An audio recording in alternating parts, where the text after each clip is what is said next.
Hello, I'm Dr. Matt Thomas, Dean of Examination for the Royal College of Physicians of Edinburgh. When I was chatting to successful candidates recently when they were receiving their diploma, I was pleased to hear about how they valued Edinburgh and the education that it provides, from evening medical updates through to the PACES podcasts. And that was one of the reasons that they chose Edinburgh as their college of entry.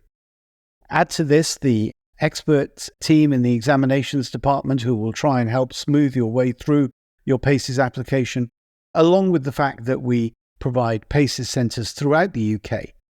I would encourage you to think of Edinburgh as your college of entry when doing PACES. Hello, my name is Kat Ralston and I'm a member of the Training and Members Committee as well as a Medicine of the Elderly Registrar in Edinburgh. I'm delighted to introduce this new podcast series called Demystifying PACES. In this series, we will discuss each station in detail with an experienced PACES examiner to share top tips for success, common challenges, insights and advice. We will also have episodes exploring the exam from the candidate perspective. This series focuses on candidates sitting in the UK, and while the principles will be the same for those sitting internationally, local variation will of course be present. We hope that this will be helpful in both your preparation for PACES and your experience on the exam day itself.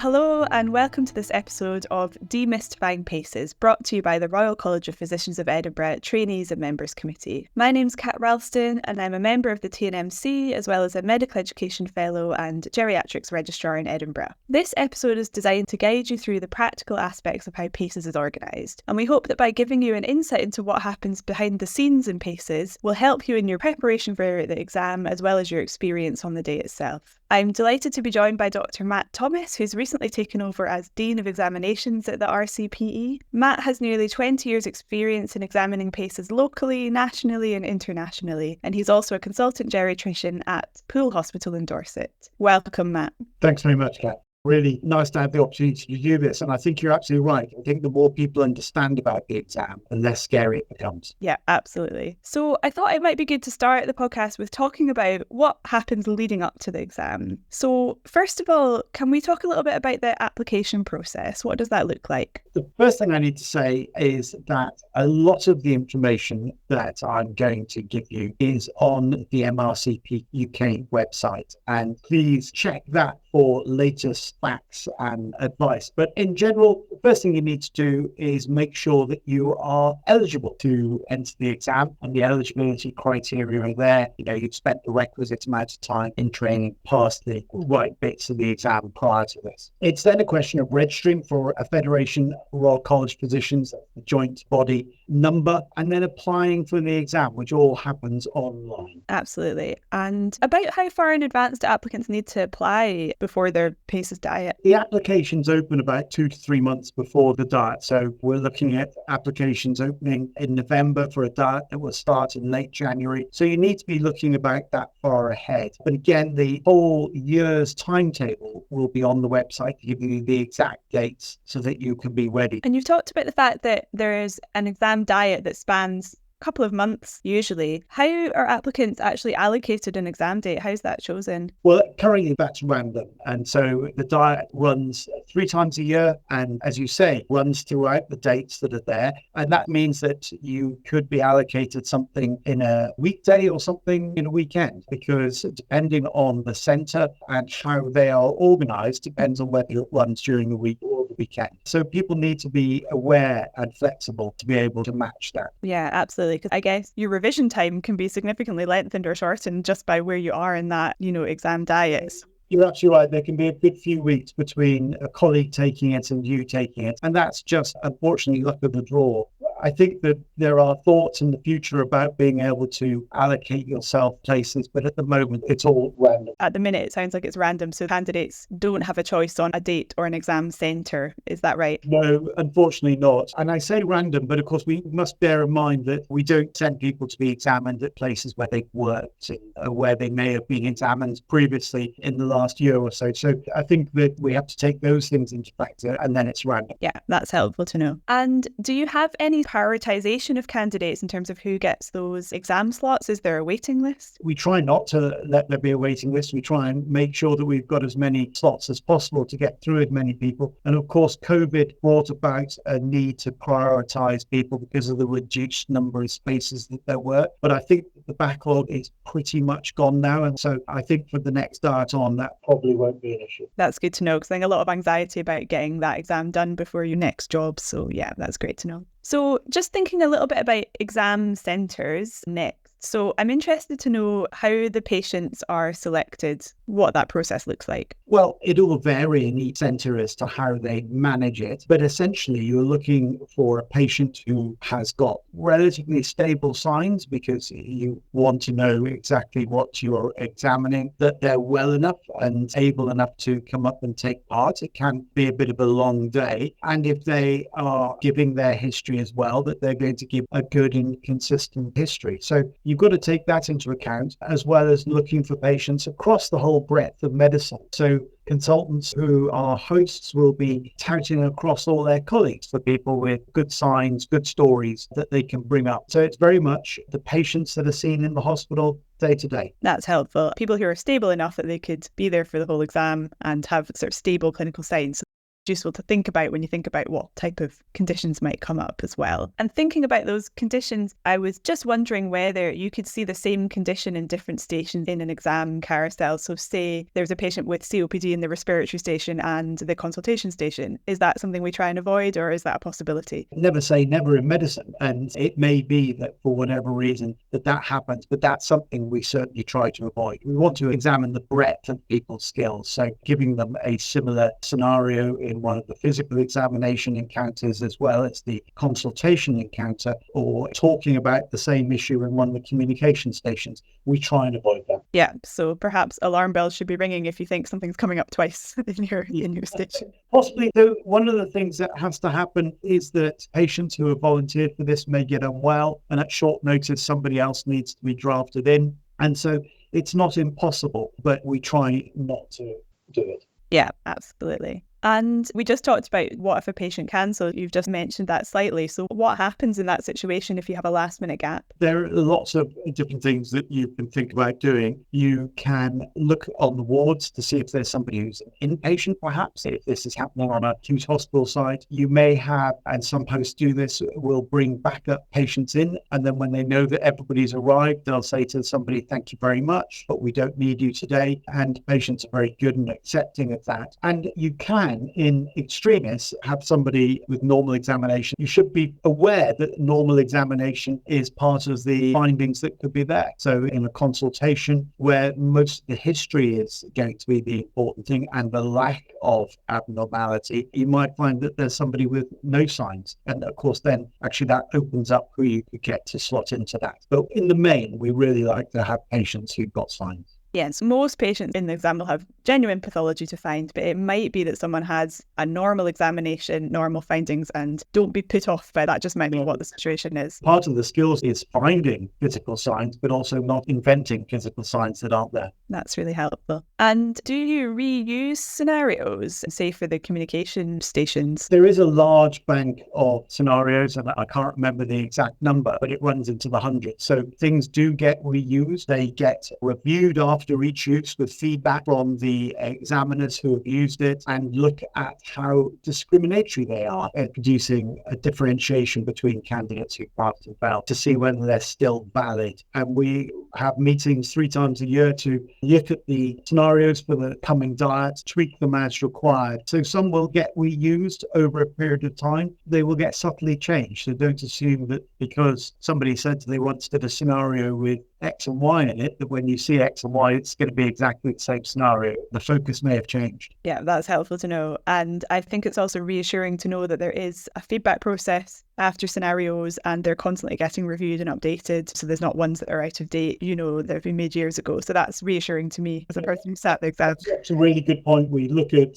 the scenarios, and though the story may be the right thing, the treatments that are mentioned need updating, or actually it may be that it's time expired and that it's no longer a big issue that we want to examine people on, and then it will just be gently retired into the background. Yeah, it's good to know. And moving on, I think a part that I was always really interested in when I was sitting PACES was, who are the examiners? So can you talk to us a little bit about who they are, what that process is? Yep. So they're people who are interested. That's the first and foremost thing. So there'll be consultants from any of the 3 colleges, Edinburgh, Glasgow, London. We share examiners who have expressed an interest in examining. They will come from a medical specialty. We do want people to be actively engaged with trainees. So they have to have been engaged with trainees. They have to have done a specific equality and diversity training that is done for PACES. And they will come forward to have a training session. So they will shadow examiners for an exam, shadow marking and comparing their marks with the examiners. And as long as they go through with that okay, then the next diet they would be expected to be examining. So there's a whole range of people. It's one of the great pleasures of going and doing the exam is meeting a variety of people from a variety of specialties around the country and talking about their bit of the country. So it's actually good TPD for me as well, hearing and talking to people. But they're just normal people like me. Yeah, that's good to know, isn't it? And I guess people often get a bit worried when they think about specific stations, so say the cardiology examination station, and worry that the examiner is going to be, some professor in cardiology who's going to be looking for the minutiae. Is that something we should be worried about? Who's examining each station and how's that decided? Who's examining at each station is decided centrally by the college to make sure that there's a balance of stations examined by that examiner over a year or two, so that people move around the stations. They're not always examining cardiovascular, they're not always doing a consultation, but they vary where they're doing. The important thing to remember is the level at which we are expecting people to perform. And that is, according to the IMT curriculum, being able to operate independently with remote supervision. So that's what we're looking at. So we want people who are sensible. So things that we're looking for are not to trick people on the minutiae. I think people think we're there to look for a reason where we can fail somebody. We are there to pass people. There is no bigger sigh that goes around the room than hearing that somebody has failed after the exam. We're there to try and pass people. It's probably worth talking about calibration at this point because it fits into what you asked. Calibration is where before the exam has formally started, the examiners will go to the station that they're due to be at and will examine the patient or take the history from the patient and examine them or do the communication scenario without knowing what's wrong with the patient. So they'll know that it's a cardiovascular station, but they will examine the patient without knowing what's going on. It's then up to them to agree that, yes, I did hear an aortic murmur. I think it was an ejection systolic murmur. Yes, we agree that's there. One of them may say, I thought I heard the early diastolic murmur of aortic incompetence. And though it may be there, if both examiners don't agree that that is an easy thing to hear and that actually they can both agree about it, then we would say, yes, it's there. And if somebody mentions it, fine. But actually, if they miss it, we're not going to fail them because we don't think it's that easy. I always think about it that if actually I was in that position and we were having a discussion about a murmur, I wouldn't ask the cardiologist to come and listen and referee for us. I'd get the gastroenterologist. This is about general medical skills, not being an expert in minutiae. And somebody may be a professor, but they will be taking this idea of you being remote supervision and having a general knowledge, not looking to emulate them. Yeah, I think that's really helpful to hear, coming at it with your general medicine hat on, not a specialty hat. And also, I think reassuring to hear that thought about try and get people to pass instead of looking for why they might fail. And I think that's a nice way to think about it. I can just mention about that because one of the things that I see in the feedback and the appeals that happens is that candidates will often say the examiner kept interrupting me and they felt that that was them having a go at them. No, it won't have been that. It will have been that we agreed that we wanted to get certain information out to be able to test knowledge and that we're asking to try and get you to say that so that we can then pass you, not to trick you. So don't be put off if the examiner cuts you off and then asks you something else, because they're probably satisfied with what you've said and they're looking for you to score points somewhere else. Yeah, I think that's so helpful, just because I think if someone interrupts you, that can feel quite stressful at the time. So knowing what's behind that is incredibly important. And the fact that that's the examiner trying to get you to get marks, which makes it feel a lot nicer than feeling like you've been interrupted because you've said the wrong thing. So I think that's so important for people to know. And just thinking about those questions, is it similar to the identifying signs part where the examiners have to agree on what they want to ask? Is that something that the examiners on the day do, or is that pre-allocated? Though there may be, with the scenarios that come from the bank, some suggestions about what should be looked for, with all stations, calibration happens on the day, and there's agreement between the examiners on the day about what makes a pass and what makes a fail and what possibly would make a borderline. Though we try to mark at the extremes and not go to borderline, because it makes it much easier to clearly see what's happening with candidates doing that. But no, it's all decided on the day that yes, they must identify the atrial fibrillation.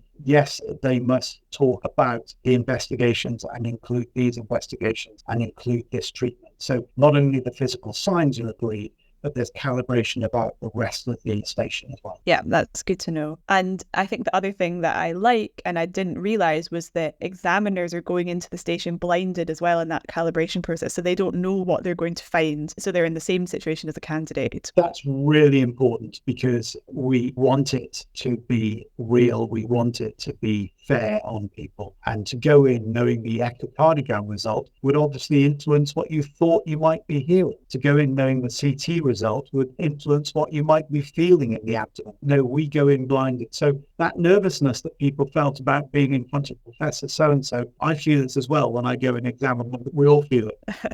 Yeah. And I've heard something about who the examiners are in each station, and I just want to double check that with you, that like a respiratory physician wouldn't be allowed to examine in the respiratory examination station. Is that true, or is that a rumour? Again, never say never, but people try not to examine in their base specialty. So obviously, if they examine a sickness or something like that, that means that people need to be moved around, then that might happen. But we tend not to, again, for this reasoning that we want this to be a general thing, not you being tested by a specialist. Yeah, absolutely. I think hopefully that'll allay some people's concerns about that. And just the final thought about examiners, what happens if you know your examiner, you walk into the station and realise, oh, I've met you before? Is that a problem? Really interesting question, because as of this diet, we no longer are given the names of the candidates before they come in. It's just the candidate numbers or the paperwork. And so we equally might be slightly perturbed at seeing somebody we know. The ideal scenario is that we may have had some idea,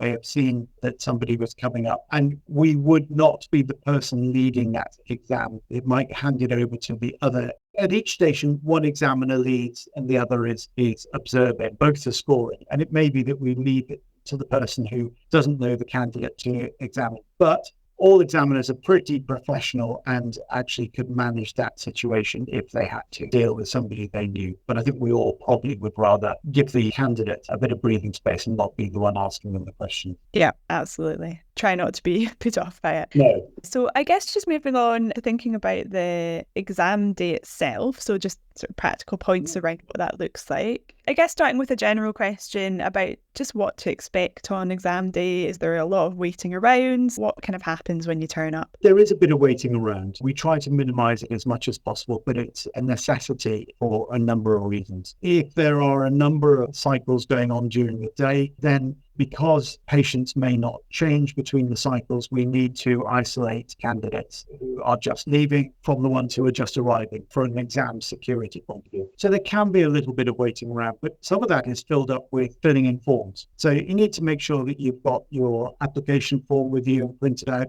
You need to make sure you've got some ID. You'll be given your mark sheets to carry around with you, and they will need to be filled in with your candidate number, your RCPE number, and the centre number. So there's about 16 forms to fill in. So there's quite a bit of pencil work beforehand. So that tends to go. There'll be a track, usually from the host or from the chair of the examiners, who will come in and offer some calming words. And I know it's very difficult to calm people in this sort of situation. They'll be very anxious. And while all that's going on, we're doing our calibration. Now, if there is a patient who's become unwell, or if there is an issue with calibration, that can see that time go on a bit, but it is not common for it to be more than 5 to 10 minutes delay from the normal start time. And many places start bang on time. And just sort of a general question about what to wear, because I think that at the minute or in the last few years, we're now wearing scrubs to work. And that's pretty much what most people are wearing at work, although some people have gone back to normal clothes. And is that acceptable in PACES? What would you recommend? Indeed, it's acceptable. My preference, and this is a personal preference, is that people should be smart and professional. And I'm sure, Kat, from your dealing with older people, they quite like to see people dressed as what they think the doctor should look like. So I think professional, hair kept back. You should be aware of the infection prevention rules in the trust that you're being examined in, and they'll tell you that. So bare below the elbows would be typical. But beyond that, it's just being professional and neatly turned out. I wouldn't wear anything that was too billowy to catch on things, or anything that was too tight to be able to mean that you couldn't easily maneuver around doing a neurological examination or whatever. So it's being sensible. Personally, I'm not a big fan of scrubs. I would like to see people professionally dressed. Again, there's really good advice on the website. Yeah, that's helpful to know. And just, I guess, a brief overview of the PACES carousel, because that can seem quite confusing and complicated when you read about it or you first experience it. Can you give us an overview of what that looks like? I absolutely agree. So during your time in the exam, you will go through 5 different stations. Station 1 is a communication scenario, and that is always the first bit in station 1 and is 10 minutes. And you will have had some pre-reading outside, and you'll have had 5 minutes to read the communication scenario. That will finish, and then you'll move on to a respiratory examination. That respiratory examination is unrelated to the communication, so don't go in expecting it to be the same. But we put the communication first so that you don't have to examine a patient with possibly something completely different and then try to be remembering what you've read outside the station. Always the communication becomes before the physical examination. That physical examination lasts 10 minutes. It's 6 minutes examining the patient. You'll notice at 1 minute that you've got a minute left, and then you'll have 4 minutes chatting to the examiner. If you finish early, the conversation can start early. Once that 10 minutes is up, so 20 minutes in total for that station, as it is for every station, you'll move on to the next station. Station 2 is a consultation station, and this is where you have a scenario and a patient, and you've got 15 minutes to talk to the patient. So unlike the physical examination where there's no history taking, this you're taking a history and examining at the same time. So it's much more real life. And then you've got 5 minutes with the examiners discussing your findings and what you plan to do for that patient. Again, you'll have had 5 minutes of reading outside for the referral letter that introduces the patient and the issue. Once that one's gone, you're on to station 3, which is a cardiovascular examination for 10 minutes and then neurological examination for 10 minutes. And it's exactly the same as the respiratory examination, 6 minutes examining, 4 minutes questioning and swapping over at 10 minutes. And then on to station 4, which is back to a communication for 10 minutes. You'll have 5 minutes reading it outside, and then the abdominal examination for 10 minutes after that. Again, 6 minutes examining, 4 minutes questioning. And then finally, station 5, another consultation. Same idea, something to read outside, and then 15 minutes examining, taking a history from the patient, then 5 minutes with the examiners afterwards. Things to say about it are that you could start at that carousel at any point. So you may go 5, 1, 2, 3, 4. You may go 3, 4, 5, 1, 2. It's just randomly allocated. Things to note that in the consultation scenario, in order to make sure that patients are giving consistent stories, we sometimes using a surrogate to give the story, and then the patient is there to be examined. So it may be somebody acting as a relative, the son or daughter of the patient, giving the story for the patient. And that allows us to have good, consistent and fair history giving prior to the examination. So it's just to be aware that that might happen. That's something that's happened abroad for many, many years in the exams and is well tried and worked well. So it's new to this country. Yeah, that's useful to know. And sometimes there can be a rest station. What do people do there? Why would that be in? So the rest station has now gone. That was a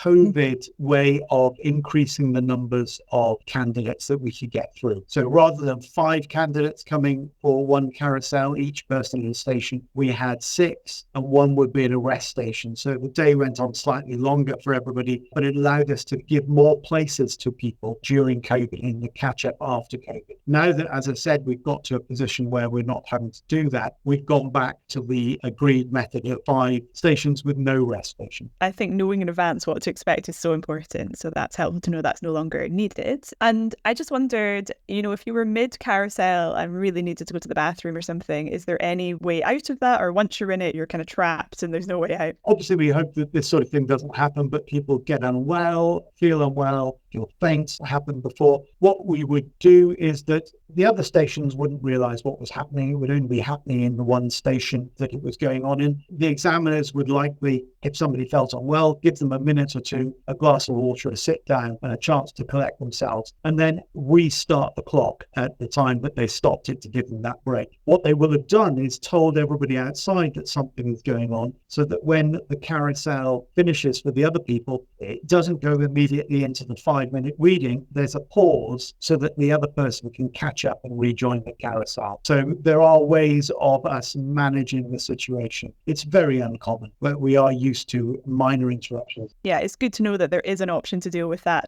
wouldn't just completely disqualify you from the exams. And I think that's reassuring. What if, you were a candidate and actually you felt like there was a problem on the day, perhaps the way the exam's been organised, so you haven't had a warning bell or something in your station, you feel like something's happened that might have affected your performance. Who do you speak to? When do you speak to them? What's the best process for that? So speak to the host or to the chair immediately after the exam. You will find that they will probably all be gathered into the room after the exam. Somebody will pop in and say, I'd like to raise an issue, because at the end of the exam, the chair and host write a report about any significant issues that have happened, and examiners are encouraged to note anything that has gone on, excessive noise or anything during the exam that nobody has any influence over. As you say, it's the sort of thing that people find upsetting and tend to comment on. There's also obviously the option to then lodge an appeal. I would suggest waiting until you have your exam marked and requested your sheets, because appeals can only be for, as you said, procedural issues. You can't appeal against the marks as such, but you can say that the procedures weren't followed. And one thing just to point out, Kat, you mentioned about the 1-minute warning in the clinical examination, 2 in the consultation. They're advisory, not compulsory. Most people do them and we'd note if we didn't do them, but I don't think I've seen anybody who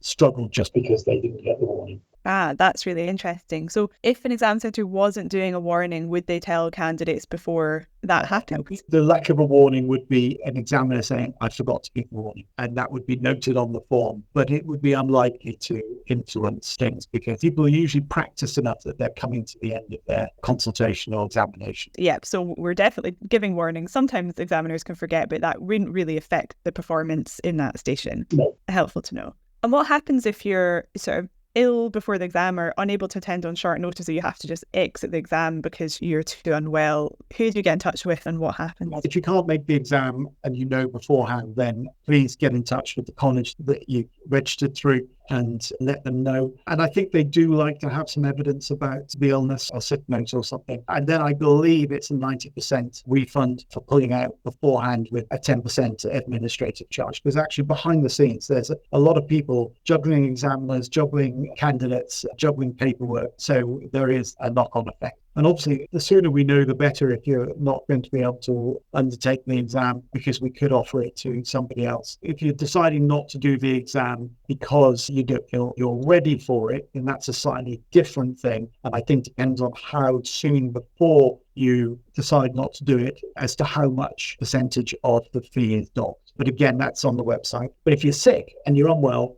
don't worry, get a form in, tell us, and we'll sort it out. Yeah, that's good to know. And I guess from the other side, what happens if the exam centre cancels the exam? I'll confess to having had COVID and not being able to be replaced in an exam centre, having to go down. So I feel really bad about this, because we knew that there were people who wanted to be examined. A further date was put in within a month's time. So people will be prioritised if they missed that opportunity. They will do everything they can to get an alternative date done in that diet. But if not, then I'm sure that we would look to prioritise those people in the future diet. But we do everything we can to reallocate those people if there have been others who've dropped out for other reasons and spaces appearing, or to rearrange something. And the exam centre that did go down a couple of years ago, when both 2 examiners had COVID, happened to be me and my wife, and we reorganised it, and a month later we were able to do the exam. That's good to hear. I think it can be extremely stressful, obviously, for candidates if something gets cancelled last minute. So knowing that you're trying to fit people in that diet is useful, and prioritise those candidates. There are protocols for examining with less than the required number of examiners. So we're meant to have 10 examiners, we will examine with 9, where one examiner's marks will be double counted. Candidates would be told, if that was the case, before they go in, and offered the chance to step out without it figuring in their numbers and to be offered a refund. The calibration and the concordance between examiners means that just having one examiner's marks counting double would make very little difference. So I would always say to people, just crack on with the exam. If you're ready to do it, you're ready to do it. But yeah, so we can tolerate an examiner disappearing. We try our hardest. Edinburgh filled every slot, even with examiners dropping out at short notice. In the last diet, we were able to fill with other people coming to the rescue. Yeah, that's good to know. And I guess just the final few points to cover are just sort of general points that I think come up sometimes. So one is just thinking about if a candidate has a poor performance in the PACES exam, could that ever lead to the exam centre reporting a concern about a candidate to where they work? If that happens, when would it happen and what would that look like? No, there are, I suppose, 2 aspects to this. One, you can always ask for your mark sheets and read what the examiner was saying and as to why they scored you as they did. And I would always encourage people who have not passed to get hold of their mark sheets and go and talk to their educational supervisor and say, right, how do I address this? Was this just unlucky on the day? And actually, I'm in the right ballpark, or do I need to concentrate on something in particular and work with your educational supervisor? There will be occasions where we think somebody needs specific counselling, but we'll only recommend that if there is something specific and something smart, is it simple, measurable, achievable, realistic and timely. We will then offer feedback from a group of senior examiners who will write a letter saying, look, this is what we think you could think about. And again, our recommendation would be you take that to your educational supervisor. But us directly going to our educational supervisor, no, what happens in the exam is for you. But we would encourage, where there's been a problem, that you go and discuss it. It's easier to fix if you share it. Yeah, so feedback for learning and for improving. Yeah. And the other thing that comes up, I think, from trainees is the fact that sitting these exams is incredibly expensive. I wonder whether you can expand, I guess, on how are the fees set and where does the money go that trainees are paying for these exams? Well, that's a really good question, Kat, one that's often asked. I think the bottom line is that there is no real surplus after the exam. The fees cover everything that you would expect them to cover. They cover the support that happens with the team in the college, allocating places, going through the applications, all the way through to the results being released into diplomas. There are things that need to be paid for. Costs for centres, staffing in the centres, expenses for people travelling to exams, particularly for the volunteer patients who come in, and for the materials that are used in the exams. So all that gets consumed quite quickly from the fees that are there. So no real surplus to speak of. And just so people are aware, in the interest of openness, my remuneration for being Dean of Examinations is 0. I think that's really interesting to know, because I think I've always assumed that PACES examiners are getting paid and that people in senior roles in the college are getting paid, but that's not necessarily the case. Is that right? No, not at all. Many college roles are not remunerated. It's the trust, their pupils-based trust, that are supporting them doing it. Yes, I'll have expenses paid if I need to travel to Edinburgh to examine, etc. That doesn't come out of my own pocket, but do I get paid for doing the exam? No. I think that's useful to know. And I guess final point really before we sum up. So just a practical point about if you had a date of exam near the end of the diet and you were at a point where you needed to know whether you need to apply for the next diet or not, and you don't have results before that application window closes, I guess it feels odd that that could happen and can add a bit of extra stress on candidates. And if that's the case, what do you suggest people do if they don't know the results and they think, if I fail, I really need to get in that next diet? Really difficult. So in normal circumstances, I would say apply, and yes, it's going to cost, but if you find that you do not need that seat in the diet because you subsequently find out you've passed, you get 100% of the money back. So it's a safe investment. What I should say is that for the next 3 diets, with the introduction of this latest iteration of PACES, we are not taking money off people until they are allocated a space. So you can register for the exam, the following diet, and not have to pay until you know that you've got a space. The reason we're doing that is that there's been a significant change in the way that PACES is run. And in order to retain our approval from bodies such as the GMC, who supervise all this, we have to make sure that the standards of the exam do not change, so that the exam doesn't get too easy or doesn't become too hard, that it remains at the level that it has been. Now, in order to do that, we have to wait to assess the marks of about 90% of the group that we're standardizing against, which happens to be UK trainees on their first attempt. And that won't happen until towards the end of the diet. So everybody's marks will be delayed this diet and for the next 2 diets of this new iteration. And hence we've not asked people for money, but we'll only ask them if they actually need to move on to have another attempt. So apologies if there's a delay in the marks coming out, but it's for good reason. Yeah, I think it's good to know that you have a contingency plan for that in terms of not having a financial hit for these ones where there is an extended results window. That's good to know. So I guess just to summarise the episode, do you have any top tips or top take-home messages you'd like the listener to take away from this episode? Well, your question, we could carry on as long again with tips. First tip is look at the website and watch the videos of the carousel and the different stations. There's some excellent videos there showing you a demonstration of exactly how it's designed to go. So please watch that. Please make sure you practice. I think that looking at people who make it look like this is their day-to-day job are the people who impress the most. So lots of practice. And I know it's difficult to say this, but enjoy medicine. One of the reasons I do this is because I enjoy it so much, because I see keen young people at the start of their career. And I really enjoy seeing people do well and pass. And a lot of the people who do really well look like they do it every day and they enjoy it. Thank you so much. Really valuable top tips. And I guess that's the whole part of revising, is the exam is supposed to emulate to a degree, particularly the new consultation station, what day-to-day practice might look like. So just work as normal for us on medicine. So I think that's a really useful way to think about it. And I think for me, the helpful bits, I guess, are also practical points as well. So the examiners want you to pass. I think that's useful to know, and particularly around that, if you're getting interrupted, it's because they're trying to help you, trying to get you to get the points. And thinking about stations from a general medicine hat. So there won't be someone looking for the specialty minutiae. It is just, what a sensible general medic would do for that patient. And I think that's all quite useful. I'm glad it's been useful. So thanks so much, Matt. Really appreciate your time. And I hope to the listeners this has helped demystify some of the aspects of PACES that you might not have been aware of. Certainly I've learned things during this chat as well. And I hope it's helpful to you preparing for and sitting PACES soon. Thanks for listening and hope to see you next time.